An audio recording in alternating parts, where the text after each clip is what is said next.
My wife, let's call her Sarah, and I'd been married for 8 years. We had our ups and downs like any couple, but I always believed our foundation was solid, or so I thought. Things started getting weird a few months ago. Sarah became distant, always on her phone, smiling at texts she'd quickly hide if I walked into the room. She started working late, going out with the girls more often, and our shared life felt like it was slowly being partitioned. I tried talking to her, asking if anything was wrong, but she'd just brush it off, saying I was being paranoid. The real shock came not from a late-night text or a lipstick-stained collar, but from a credit card statement. I handle our finances, and when the bill arrived, my jaw hit the floor.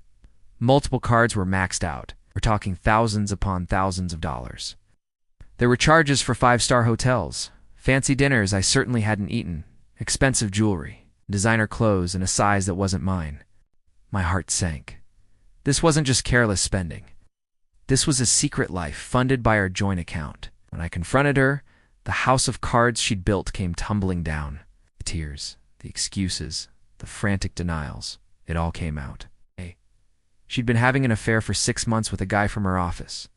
This guy, apparently, was all about the high life, a lifestyle she was desperately trying to keep up with, using my money. He'd promised her the world, and she'd been buying it for him on credit. The worst part? She didn't even seem that sorry about the cheating. Her main concern was the debt. She looked at me with tears in her eyes and asked, "Can you help me pay this off? I don't know what to do." I was speechless. She had not only betrayed our marriage, but had also financially crippled us for another man. And now, she had the audacity to ask me to clean up her mess. The man she'd been splurging on, he was nowhere to be seen, of course. The moment the money dried up, he vanished. She was left alone with a mountain of debt and a broken marriage. I told her no, absolutely not. I wasn't going to be her financial safety net after she'd so thoroughly destroyed my trust. I packed a bag that night and left.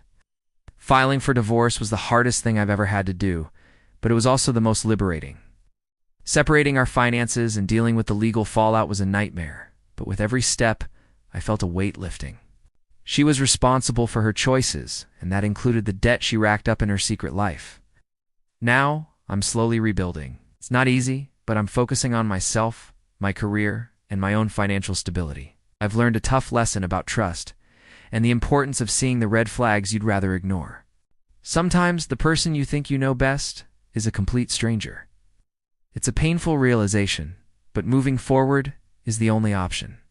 I'm sharing this not for pity, but as a reminder to always protect yourself, emotionally and financially. Thanks for listening to my story. If you've been through something similar, know you're not alone. Hit that subscribe button for more real-life stories.